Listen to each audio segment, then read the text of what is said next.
ప్రజాబాహుళ్యంలో ఎక్కడైనా వ్యతిరేకత వచ్చిందా? ఇవాళ ఇతని మీద ఒక ఫోక్స్ చట్టం ఇంకో కేసు అని రెండు విషయాలని అట్రిబ్యూట్ చేసి మాట్లాడుతున్నప్పుడు వాళ్ళ అమ్మగారు పెట్టిన ప్రెస్ మీట్ లో హార్డ్లీ 3 కేసెస్ అనుకుంటున్నాడు ఎస్టాబ్లిష్ చేశారు. నా దృష్టిలో నేను వ్యవస్థను గౌరవిస్తాను సార్.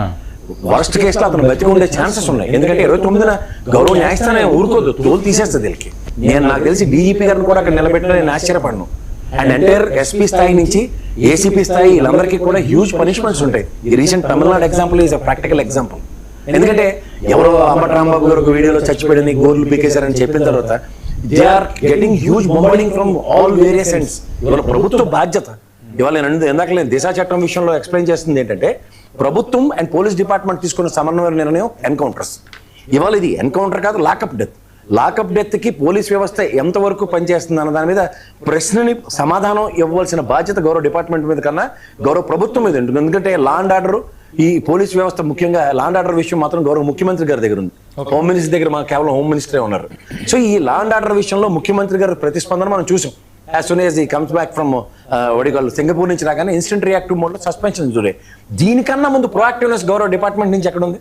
ఇవాళ దీంట్లో పర్యవచనాలు చూడండి. నాకు తెలిసి నాకు తక్కువ నాలెడ్జ్ ఉంది అనుకుంటాను. సిఏ నెక్స్ట్ ప్రమోషన్ ఏసీపీ ఉంటుంది. మీకు తెలిస్తే చెప్పండి. ఏసీపీ స్థాయితో ఎంక్వైరీ ఏంటండి? ఈ మేబీ ఆ డైరెక్ట్ రిక్రూట్ ఎస్పీ కింద వచ్చి ఏసీపీ కింద డెప్యుటేషన్ రావచ్చు. కానీ ఇవాళ నేను చెప్తుంది ఏంటంటే కన్ఫర్డ్ ఐఏఎస్లు ఈ కన్ఫర్డ్ ఏసీపీ ప్రాసెస్ లో కూడా police department next level of ACP ఉన్నప్పుడు ఏసీపీ స్థాయి అధికారి కాకుండా దీన్ని ఒక గౌరవ ఎస్పీ గారు ఐజీ గారి స్థాయిలో డీసీపీ స్థాయిలో దీని మీద ఖచ్చితంగా ఎంక్వైరీ కావాలి. దీని మీద వచ్చే అవుట్కమ్ ఇవాళ ఖచ్చితంగా అది అష్టదిగ్బంధం నేపథ్యంలోనే ఉండాలి. ఎందుకంటే ఎస్పీ గారు, ఏసీపీ గారు, డీసీపీ గారు వీళ్ళెవరి పర్వ్యూలోను సిఏ గారు ఈ విధమైన దాష్టికమైన చర్య తీసుకోవడానికి వాళ్ళ కన్సెన్సస్ లేవు అంటే మాత్రం నేనైతే నాట్ యాక్సెప్టబుల్. ఒకవేళ ఈ జరిగిన పరిణామాన్ని కూడా వాళ్ళ దౌర్భాగ్యం చూడండి. ఆ కాల్ చేసింది అంటే సోషల్ మీడియాలో అన్ని దగ్గర మాధ్యమాలు వస్తుంది, కాల్చింది బూడిది కూడా ఇవ్వలేని నిస్సహాయ స్థితి. ఎందుకంటే 2 హ్యూజ్ రైన్స్ పడ్డాయి, దాంట్లో మొత్తం అంతా కొట్టుకుపోయింది. ఆ కృష్ణలంక దగ్గర చాలా మంది చూసి ఉంటారు శ్మశాన వాటికి ఎట్లా ఉంటాయి.